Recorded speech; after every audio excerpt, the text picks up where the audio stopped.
moltes gràcies per aquesta... Un plaer, Maria, ostres.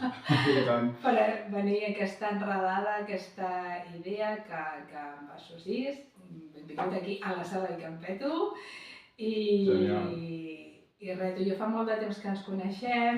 La idea d'aquesta trobada és fer una miqueta de conversa, aprofitant el teu últim treball, el Tales from the Imagination, i que Campeto fa 10 anys, com a marca Campeto. Ostres, que bo. Fa 10 anys també ara aquest mes de juny. I quan et vaig venir a veure la presentació del teu treball, em va impactar d'una manera tan bonica i vaig dir, uau, no? És que ressona tant amb la filosofia de Campeto que tinc ganes de conversar amb tu per poder parlar una miqueta de tot plegat, no?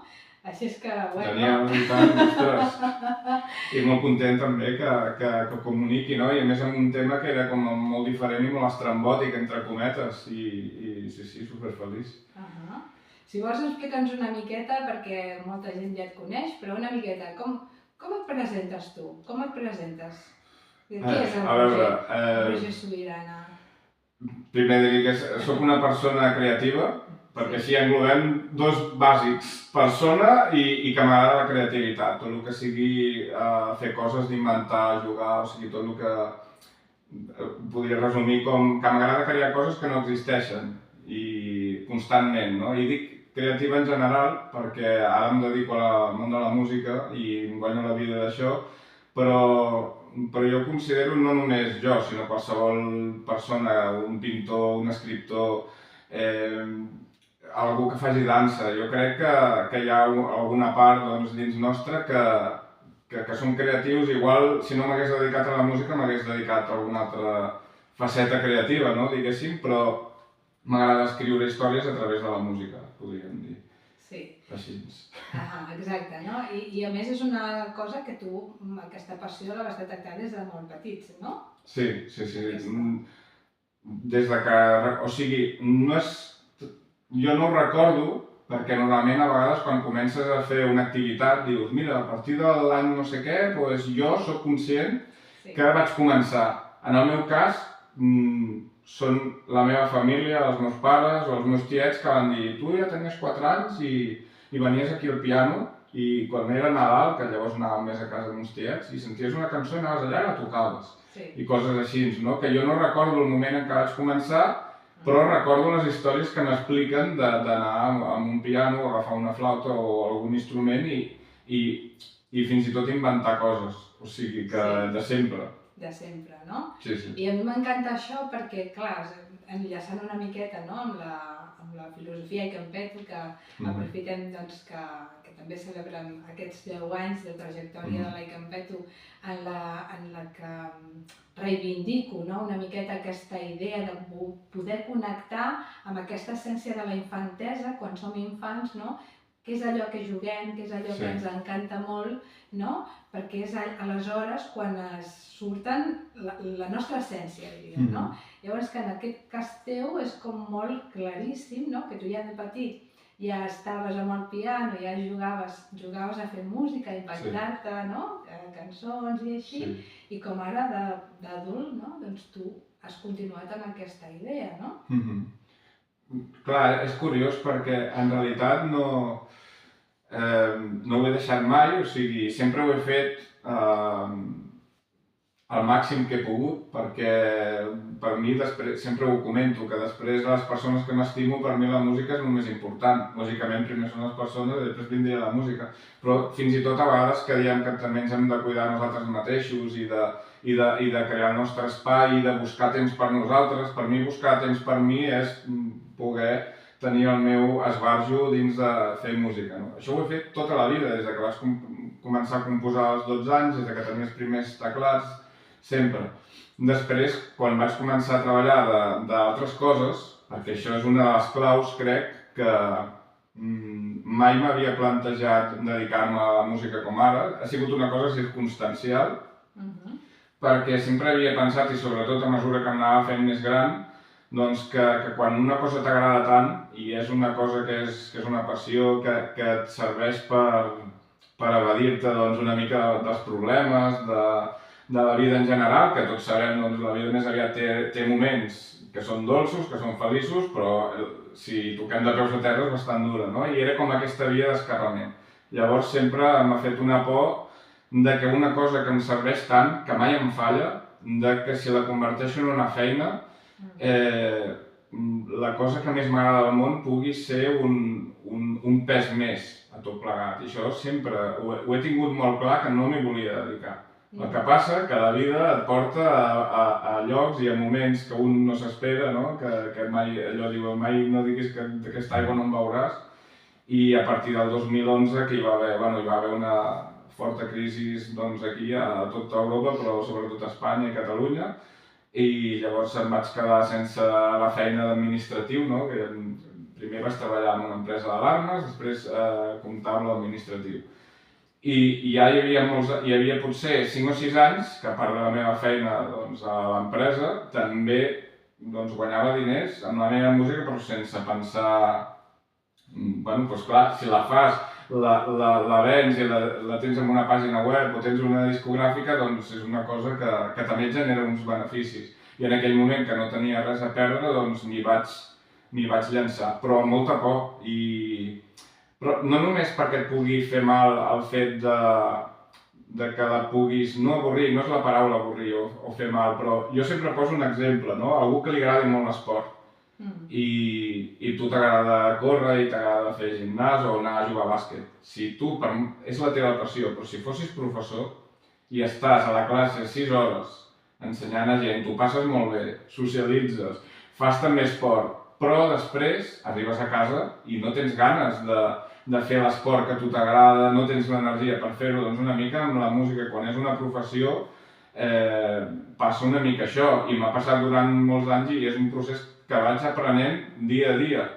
Intentar com compaginar les dues coses perquè no m'afecti. Sí, és el que t'anava a dir, no? Potser la idea seria trobar aquest equilibri, no? Correcte, sí. Perquè com que vivim en aquesta societat que sembla que la feina, doncs, no sembla, la feina ocupa un espai de temps tan important i té aquesta càrrega de feixuga, de dificultat, que ha de ser una cosa dura, no? Però això no deixen de ser sistemes de creences, no? Que ens han posat que la vida és dura, la feina has de patir, no?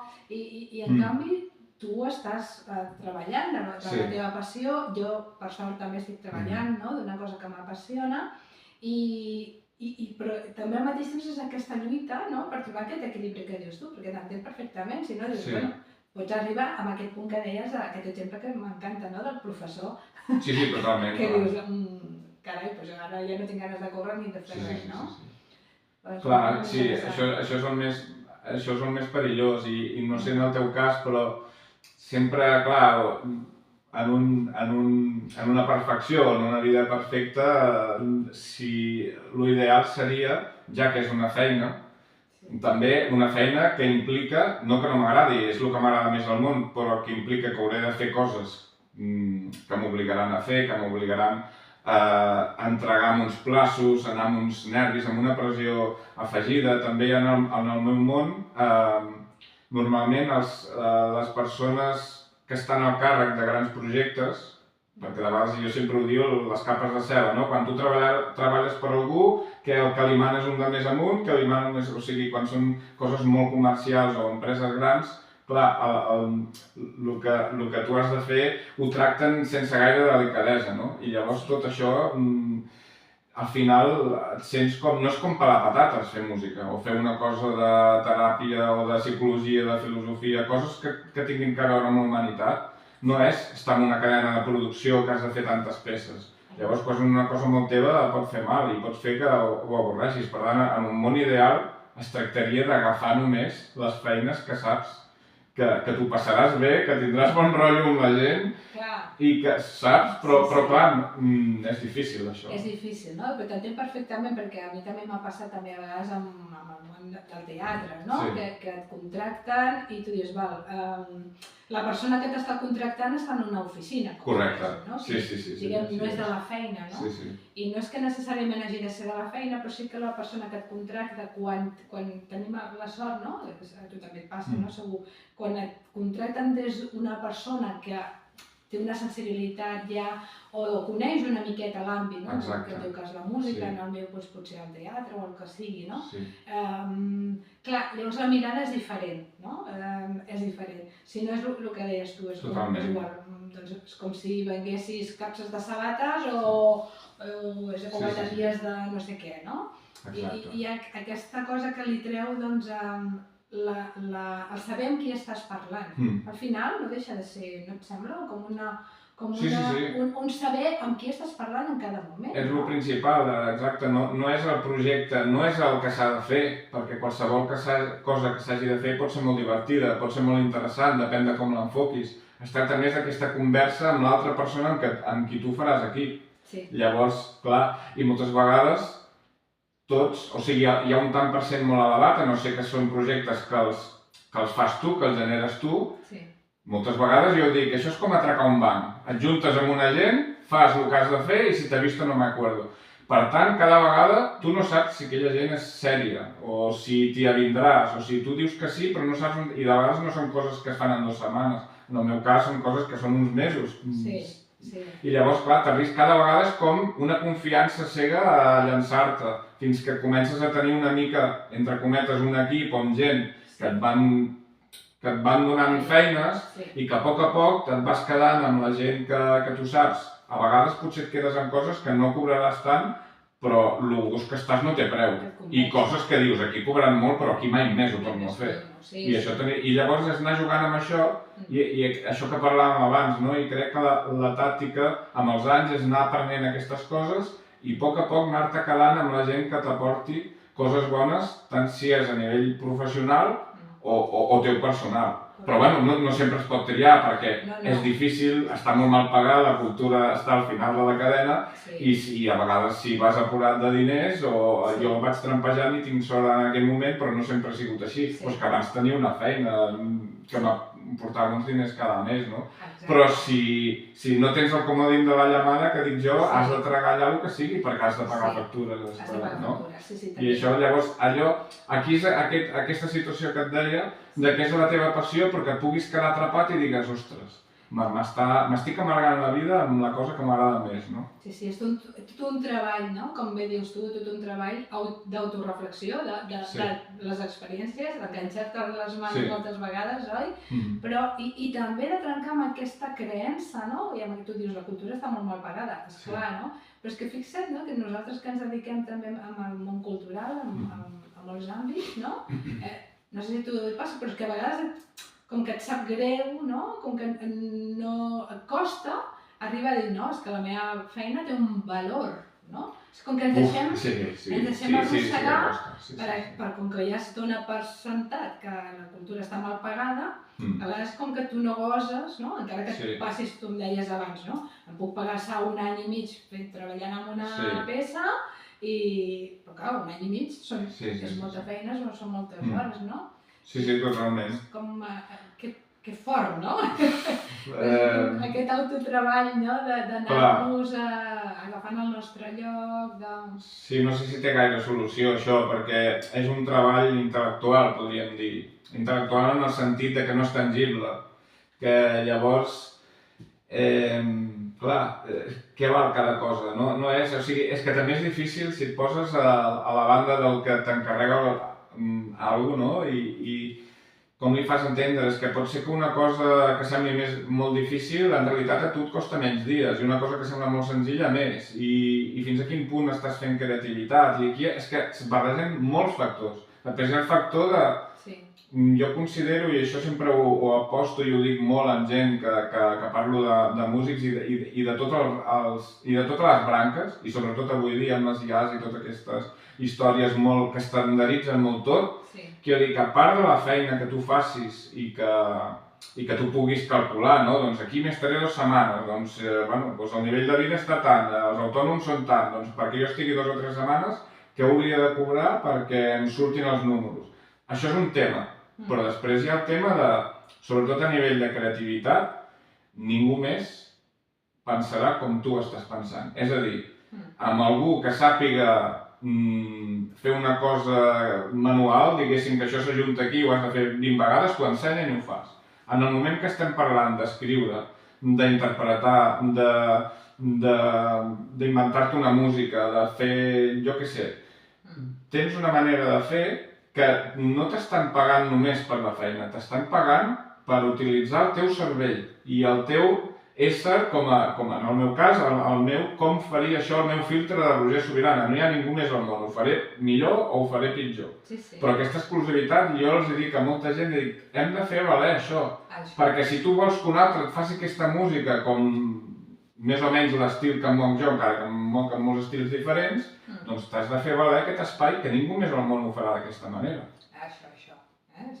I veus, quan un ho té clar, doncs també és més fàcil explicar-ho, no? Perquè a vegades les persones, si no t'hi has trobat mai, a vegades és fàcil, no? Llavors jo sempre també coincideixo amb tu en què és molt important explicar-ho, no? De dir, mira, doncs és que la meva feina és això, no? Té les hores, té tal, i té tot això que m'acabes de dir, no? Sí. I reconduïm, perquè amb tu podíem parlar aquí de tantes coses que per això m'encanta, però sí que m'agrada que aquesta última obra teva, no? Perquè és una obra diferent, no? I segur que no t'ho han preguntat mai, no? Des que l'has tret, però aquesta pregunta, com sorgeix Tales from the Imagination? Com et sorgeix la idea? Què és el que et diu, vaig a fer això? El que seria la gènesis del Tales, jo crec que serien dos factors. En el primer seria, i té molt a veure amb tot el que hem parlat, precisament,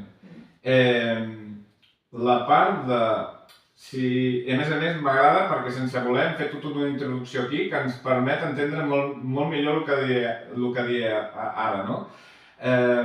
Clar, la meva feina es divideix en dues parts. La música que faig per encàrrec o per espectacles o que involucra uns tercers i que no sóc jo el que genera aquestes coses, i la música que faig jo perquè la necessito fer com un diari.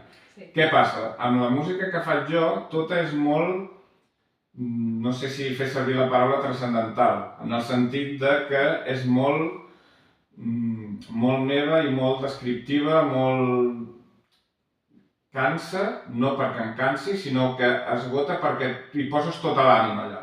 Tant si estàs molt feliç, si estàs enamorat del que sigui, si estàs enfadat, hi ha un desgast emocional per allò que vols transmetre i a la cançó vas a tope. I llavors la vida diària és cansada i a sobre aquestes cançons que m'encanta i que és la meva manera de tirar endavant, diguéssim, però trobava a faltar aquest patio de recreo, no?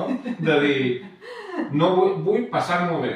Passar-m'ho bé en el sentit de no vull extreure res, només vull divertir-me amb els sons, amb fer bogeria. I què passa si faig això? Jo mateix el que m'agrada molt és sentir, imaginar un paisatge i te l'inventes i després caminar per el que t'has inventat. O sigui, aquesta seria una part. I la segona era com, ostres, tot avui dia fem servir els mòbils, tot en vertical, anem a pitjor en el sentit audiovisual. Jo soc molt, audiovisual, no? Soc músic, però entenc la música com un tot, encara que hi ha obres. És que fins i tot una cançó, encara que tanquis els ulls, has d'imaginar alguna cosa. I dirà algú, és que una paret en blanc. Ja t'estàs imaginant una paret en blanc. Una paret en blanc o un arbre, li canvies la música i et canvia tot el sentiment, no? Llavors, anem cap a un lloc en què la música s'escolta de qualsevol manera, s'escolta mentre estàs fent una altra cosa, és com una banda sonora que t'acompanya, ja no és allò que, com era abans amb els meus amics, quedem per anar a escoltar música, no? Hòstia, ara sembla que t'has tornat boig, no? I després que tenim dos ulls en horitzontal, no tenim un ull a dalt de l'altre, no? Clar, si això és per alguna cosa, diria jo, no? M'encanta això. Clar, i llavors, clar, veu-ho tot així i tal, doncs els que ens agrada el món ho pots fer com un experiment o perquè vulguis però de per si que tot sigui així, doncs com hi ha hagut una evolució en el cinema, en la música, de qualitat de so, de maneres de fer, doncs això hi estava una mica... Bueno, hi estava no, hi estic totalment en contra. Però llavors vaig dir que a mi m'agrada, a més, sortir-me de la línia i fer coses que em provoquin un repte. O sigui, a part de passar-m'ho bé, dic, doncs vaig a fer alguna cosa, ja que anem cap aquí, doncs anem a treure el màxim profit d'això. I llavors doncs vaig pensar en quelcom que tot el vídeo, totes les imatges que surtin, tots els enquadres estiguessin pensats perquè fossin en vertical i després, com que ho escoltarem amb auriculars, fer-ho amb tecnologia binaural, que és aquesta que fa una mica, doncs, imita el 3D. Que, a més, aquesta és bona perquè això només passa amb auriculars. Si la música binaural l'escoltes amb un equip de música, per molt bo que sigui, no et fa aquest efecte. Perquè la trampa que fan aquests algoritmes és que agafen la cavitat del teu cap i llavors amb els auriculars, doncs, com ressona, per imitar que sembla que les coses et vinguin de darrere, de dalt o de baix. I vindria per aquí. M'encanta, i a més ho has aconseguit, no? Perquè ja et dic, jo quan vaig veure la peça vaig dir, uau, no? Per moltes coses, no? I a més el personatge, que és que, clar, aquest matí l'he tornat a mirar perquè parlaré amb tu i volia rememorar-ho, no? I és que aquí, com tot el que tu fas, no hi ha res a l'atzar. Tu dius, m'encanta el que has dit, no? Patio de recreo, perquè això també connecta amb la filosofia de tenir una actitud lúdica a la vida, no? És aquest patio de recreo, és aquest connectar, com dèiem, amb la infantesa, amb l'experimentació, i què passa, perquè la teva protagonista diu en algun moment, ho diu això, ara no ho trobaré, però diu, què pot passar, no? És a dir, què pot passar? Anem a fer això, què pot passar, no? Exacte, sí. Com, ¿por qué no? Diu, perdona, sí. Diu, vamos a jugar con las marimbas locas, no? I després diu, i ¿por qué no, no? Aquest ¿por qué no? Que és molt de l'infant, no? D'aquesta mirada curiosa que tots tenim quan som petits, no? Cadascú amb les seves coses, però... I tot i això, no? I a més, perquè és així, està plegat de coses, no hi ha res a l'atzar, no? Perquè està ple de simbologia per tot arreu, i jo no en sé gaire, però he detectat un munt de coses que aquí també podríem xerrar. Que guai, sí, no, m'encanta, sí. I una pregunta, no? D'entrada, que clar, jo dic, és una nena, no? A més, ja has posat una veu femenina, que jo faig la meva interpretació, perquè el bonic també d'això és que quan un escolta música o veu una història també cadascú fa la seva interpretació, no?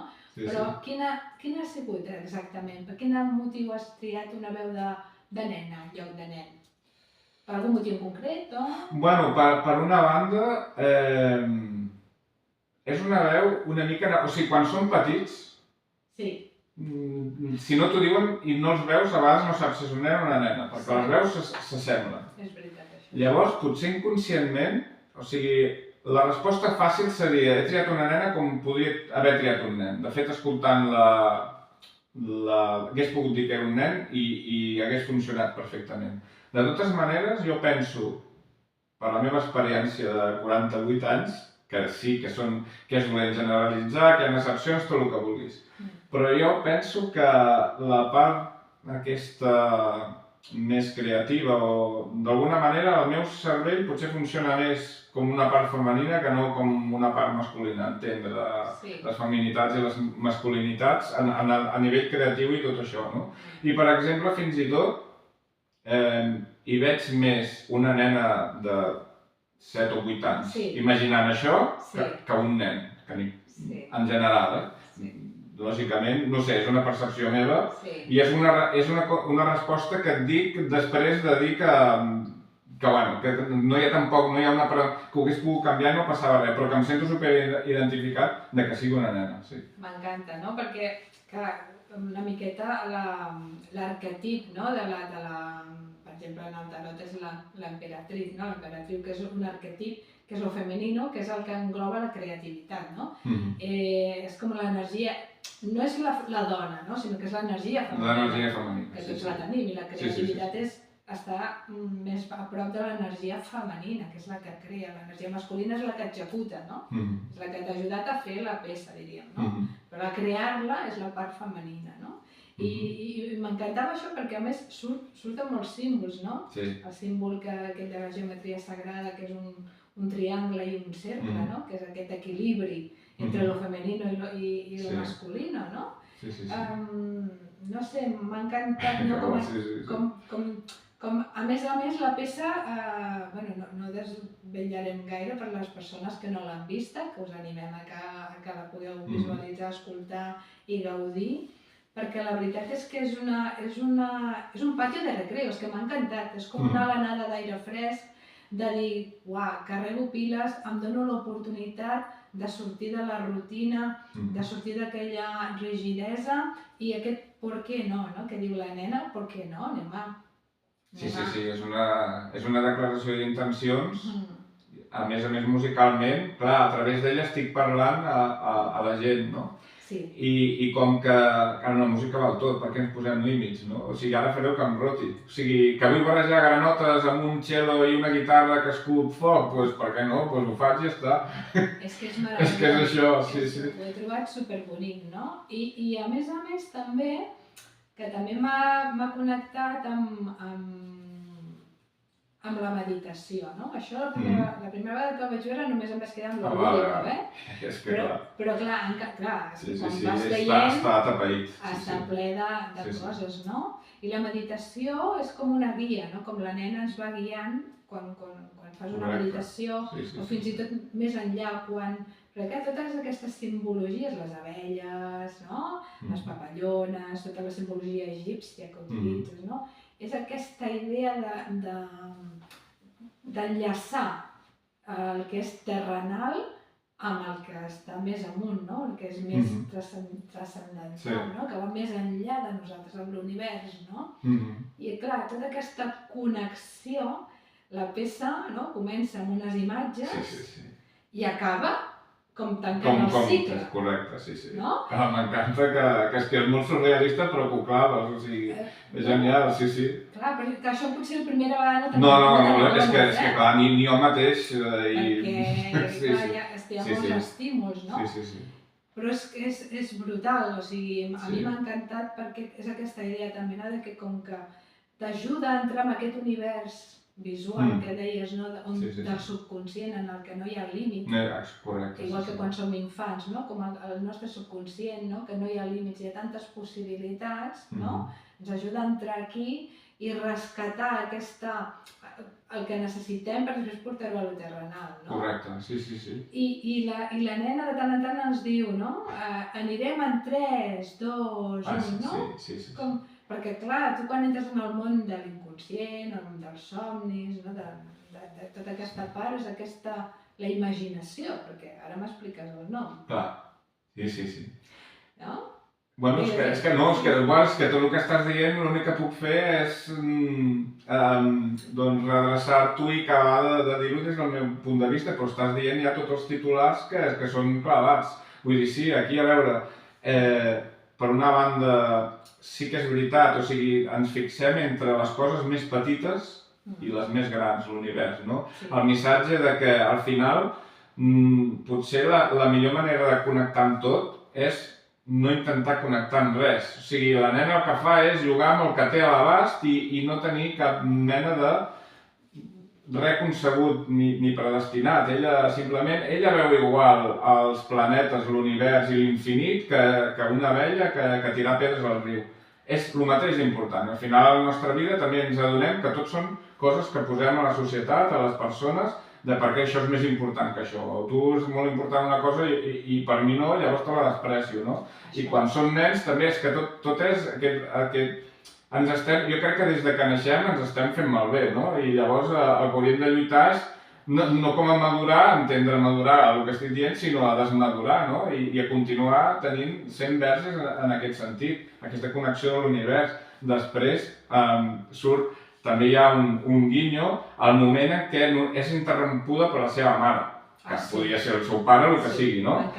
Que és com aquest despreci, ella està feliç fent allà, el que sigui, no? I de cop, tot aquest món tan ric, que a més ho veu ella i ho veus tu, que ets l'espectador i que t'està trencant la quarta paret i està jugant amb ella i tu estàs passant bé. Quan l'interromp la mare, també t'està interrompent a tu com a espectador de dir, cony, ara que estàvem aquí, ara de cop sentim la porta i ara què està passant? I li diu com què cony estàs fent, no? O sigui, sí, que dibuixes, o com amb el sentit de fes alguna de profit o tot el dia estàs aquí a les musaranyes dibuixant les teves històries.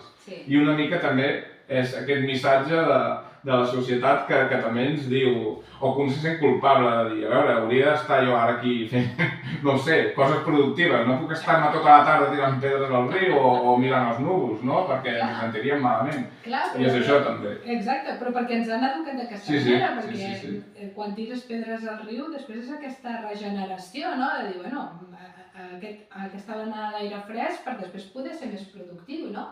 Clar, que és una miqueta el que a mi m'agrada reivindicar amb la meva feina, dels tallers de riure i de joc, com donar-li el lloc important que té el joc, i el gaudir, el disfrute, el poder experimentar, perquè això ens ajuda a netejar agafar forces.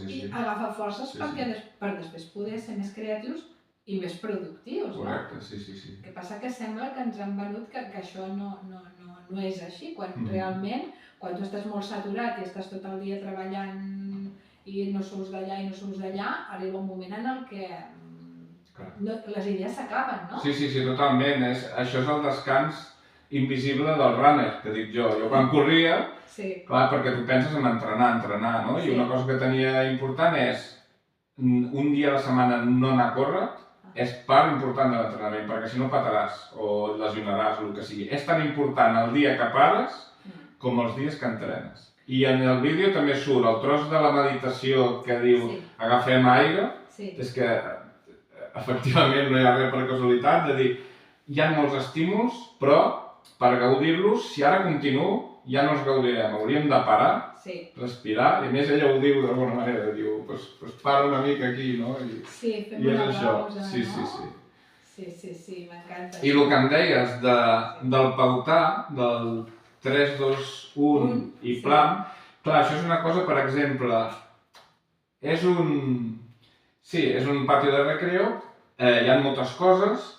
Quan ho mires el primer cop sembla tot aleatori, que seria com fer jazz, no? Un paro així com aquí res té sentit i després a la que ho vas mirant sí que té sentit, però per fer això tan surrealista està calculat tot, però és com un esforç que tu sacrifiques la sorpresa com a creador perquè el que ho consumeixi li sigui totalment nou al començament. Llavors, hi ha moltes coses mentals que jo estudio i que m'agraden, de l'oïda amb el cervell, que nosaltres tendim sempre a escoltar el que volem, hi ha moltes trampantojos. Llavors, quan tu avises i dius, tu dones una guia i avises que allò passarà, tu compares el mateix canvi de la cançó sense que ningú et digui res, o et diu, i ara vigila perquè entraràs en un pou que les sensacions que tindràs seran molt fortes. Prepara't en 3, 2, 1, i llavors el canvi aquell sempre té molt més efecte quan t'ha enviat d'alguna manera. Perquè som animals que ens agrada que sapiguer a lo que anirem, però no saps el que passa, saps que passarà alguna cosa, però no saps què. Les pel·lícules de terror al final són així. T'estan posant la música, saps que passarà alguna cosa, no saps en quin moment, t'estan preparant. I després els trampantojos, que tot el que succeeix al vídeo, el so que sents, encara que sembli que sigui allò, hi ha coses que sí, les granotes són granotes, però hi ha molts elements que estan fets artificialment. Però com que tu veus les que estan pintant amb el rodillo a la paret o segons... Les papallones no són papallones, són ratpenats, els sons que sents, no? Després hi ha coses que són fetes amb sintetitzador i no són gotes d'aigua, és un sintetitzador amb uns ecos i no sé què. Però el teu cervell, quan veu aquella imatge, ja interpreta aquell so que és aquell. I aquestes coses també juguen a tot a favor, no? És meravellós, és aquesta guia, no? I també ara aquí veia la veu, no? La veu que tu també l'utilitzes com un altre instrument. Sí. Tu fas les teves cançons, Sí. doncs no utilitzes lletra normalment. Normalment, algunes sí, però no. Algunes sí, però tens aquesta idea d'utilitzar la veu també, i m'ha semblat molt preciós perquè surt el llop, no? Ah, sí.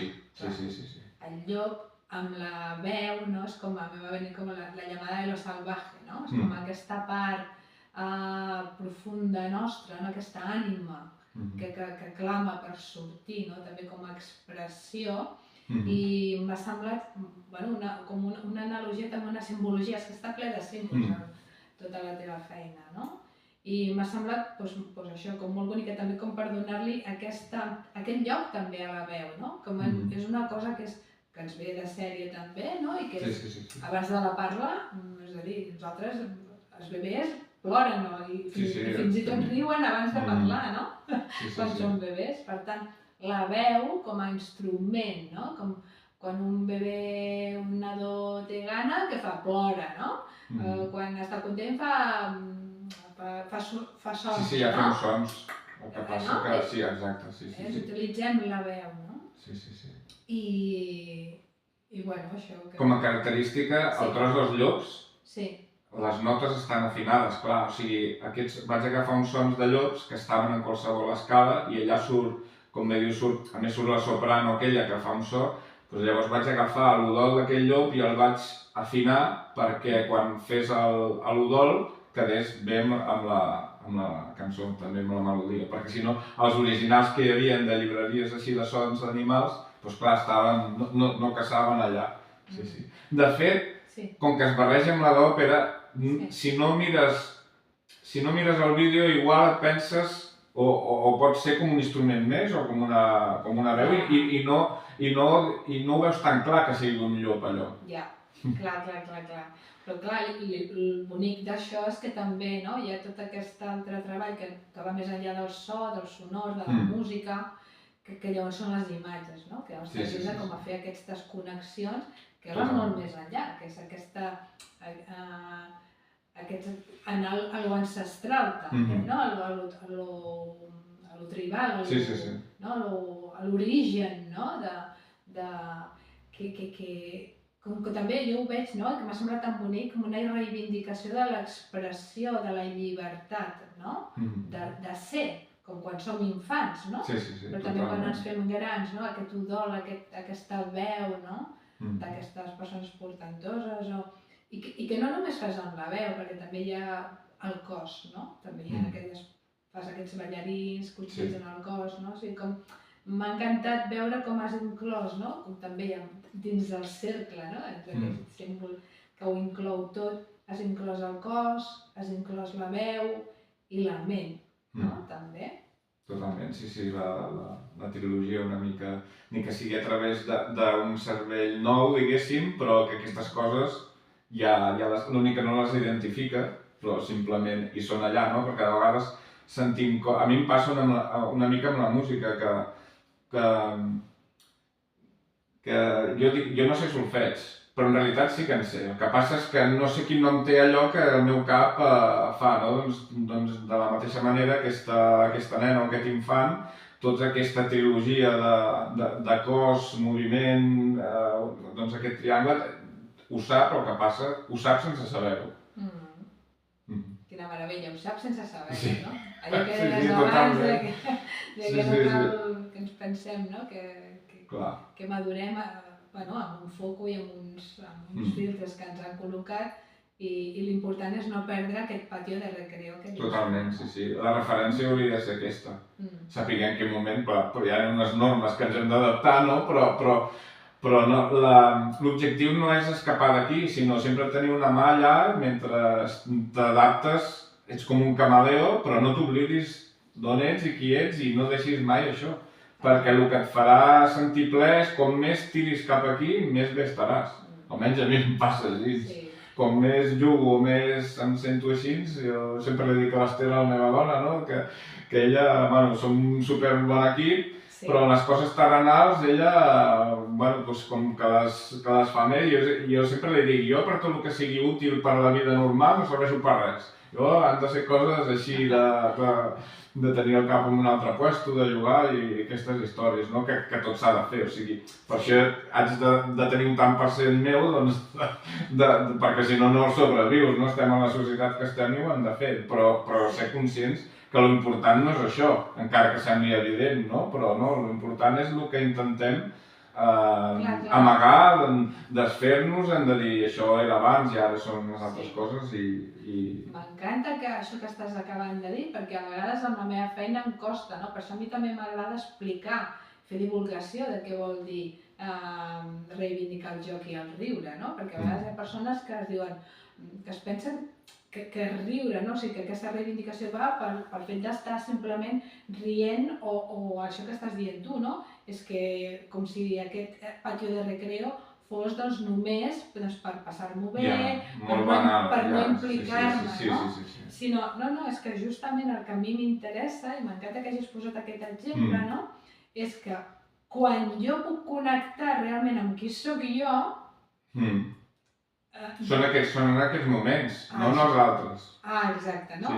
I que quan jo connecti amb qui sóc jo, o que tu connectis amb qui ets tu, o que l'Ester connecti amb qui és ella, o el que sigui, no necessàriament vol dir que tots connectem amb el mateix. No, clar. No? Sinó que, exacte, no? Potser, bueno, això passa, no? Hi ha nens que els veus i que quan són petits estan tot el dia al carrer, pugen, baixen, i en canvi altres nens que juguen solets, no? Un altre tipus de joc més intel·lectual o més solitari, no? Per tant, no és que tots haguem d'anar al patio de recreo a saltar la comba, no? No, cadascú té els seus enllaços. Aquí està. Però si t'hi fixes també tothom coincideix, saps quan és això, quan dius frases com això ara potser no toca, ai no sé què diran si ara dic això, o si ara faig això, o si ara aquí, quan surten segons quines culpabilitats o segons quines històries i tu et retreus una cosa que tens moltes ganes de fer, amb això no estic dient que com vinc a la delinqüència, no, o sigui, ja ho entens, on te vull anar.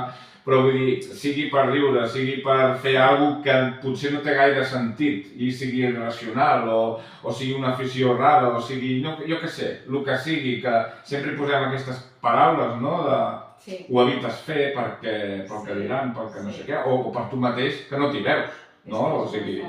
I llavors, doncs això que dius, aquests moments que tu faries aquestes coses són realment les de connexió i que tinguem vergonya o que ens sentim malament per fer el que hauríem de fer, doncs llavors és que aquí, no? S'ha d'anar aquí. És molt fort, no? És molt fort. Això es veu molt també com a teràpia, no? Quan fas teràpia és aquest desaprendre, treure la porqueria que hem anat adquirint per trobar-nos un altre cop amb l'essència, no?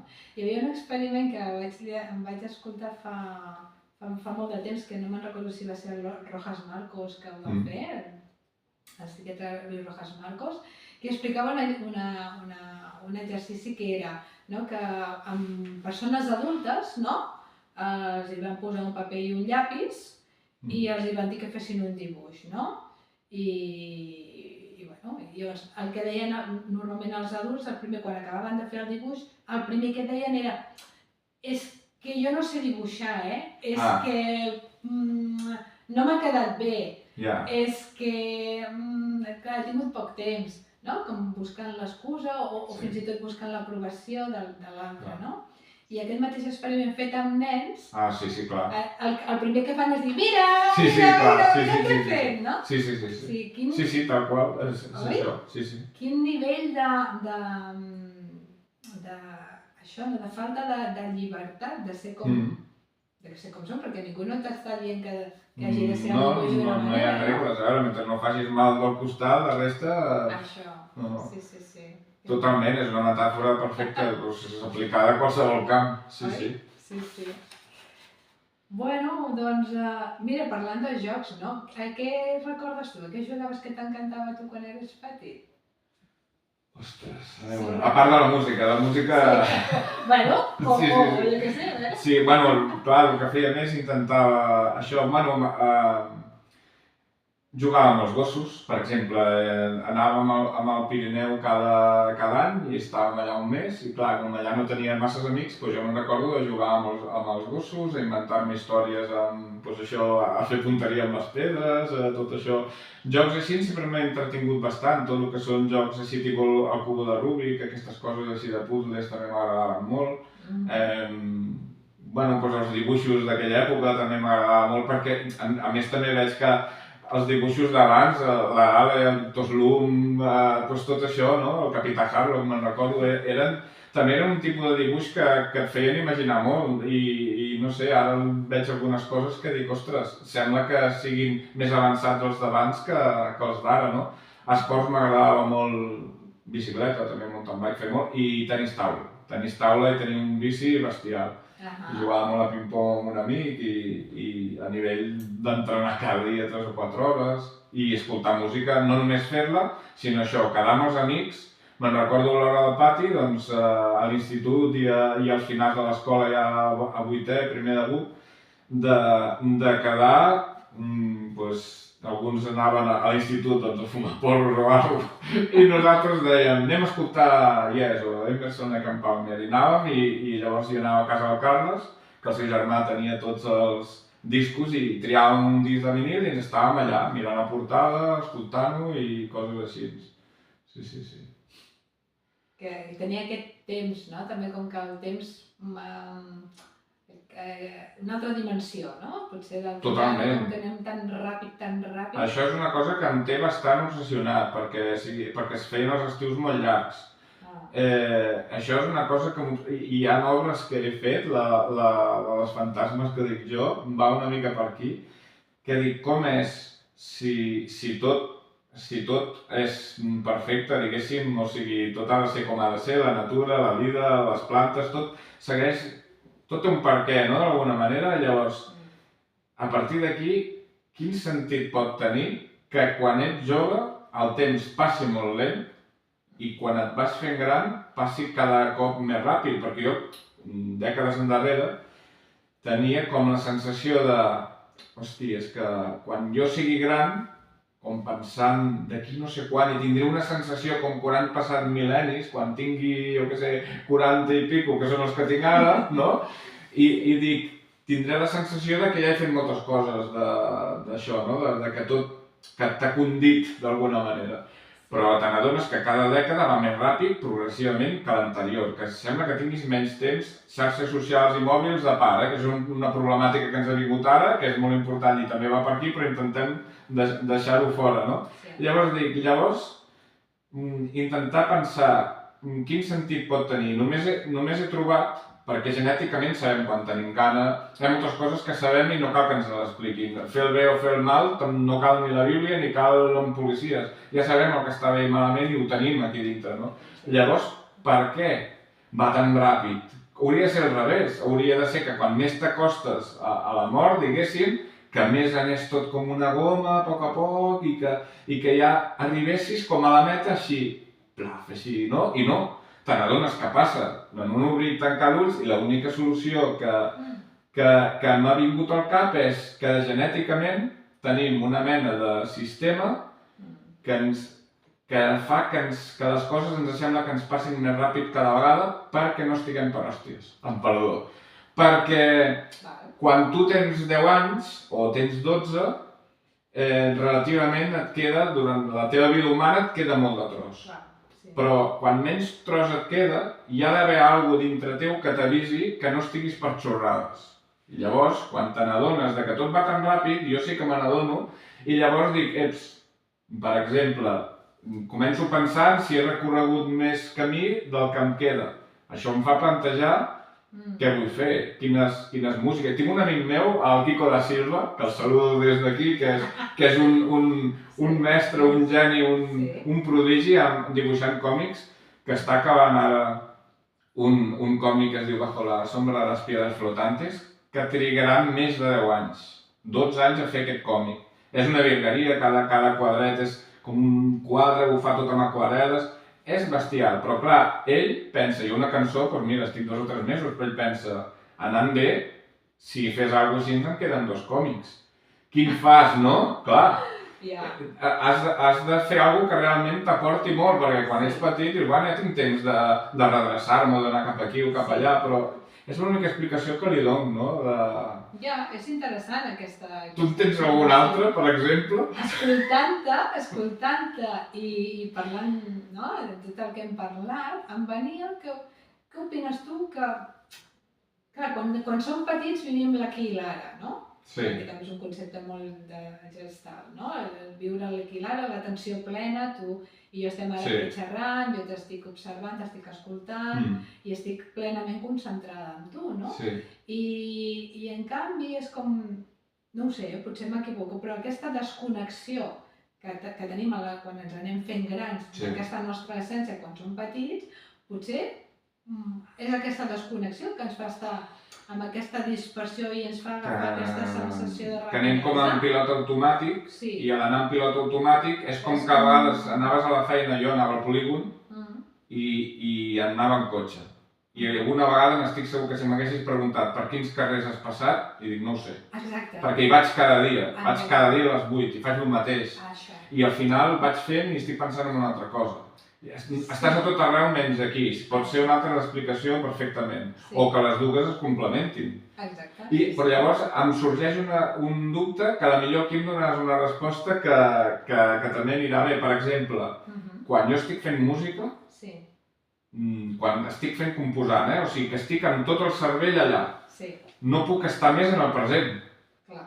Però faig així i dic, hòstia, m'he aixecat a les 5 del matí, són les 2 del migdia ja, m'ha passat.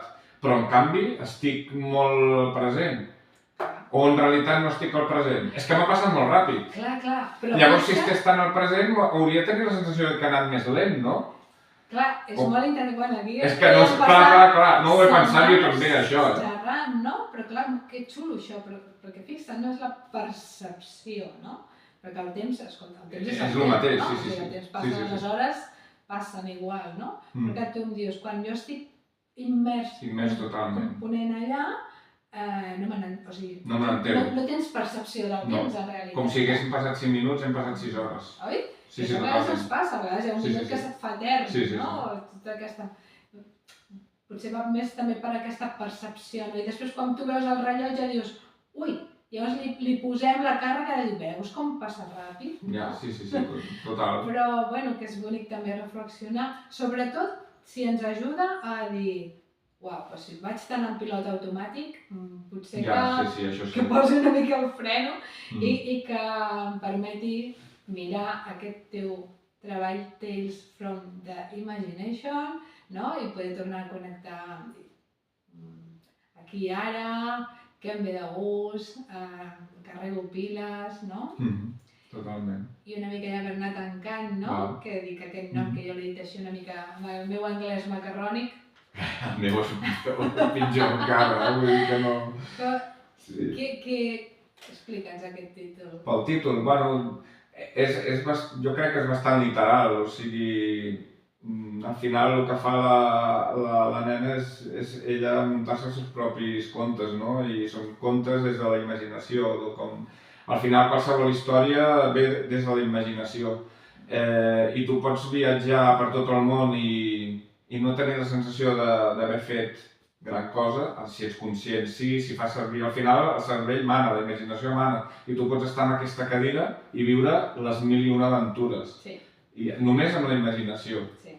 I bueno, és que és quasi literal. Que bonic, molt bé. Doncs res, moltes gràcies. Ja, si et sembla, no sé si vols comentar alguna cosa. Bueno, aprofitar i felicitar-te que això no sabia dels 10 anys i que felicitats i per 10 anys més, no? Moltes gràcies. I que no passin tan ràpid, que siguem més conscients. Que siguem més conscients, no? Fantàstic. Però res, abans de marxar et vull fer un petit detallet, perquè com que està tan plena de símbols aquesta peça teva, tan bonica, doncs mira, et vull donar una cosa que també és un símbol, no? Ostres, per mi. Que bo. I...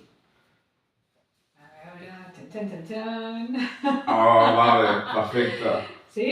Que també el nas de clown, el nas de pallasso, no? Com també és un símbol que em semblava bonic que... Que guapo, moltes gràcies. Sí, sí. Gràcies. A més, me'l posaré a sobre l'estudi i tinc poques coses, però són super pensades, no? I m'agrada molt això, els objectes, perquè són ancles que tu et pots fabricar. Llavors, només veure això allà em remetrà aquesta conversa i també recordar, no? Només tenir un objecte, el poder dels objectes. Moltíssimes gràcies. Moltes gràcies a tu pel teu temps, pel teu talent, per la teva creativitat, que tinguis molts èxits i que puguem tornar a conversar moltes Quan vulguis. vegades. Moltes gràcies. Moltes gràcies.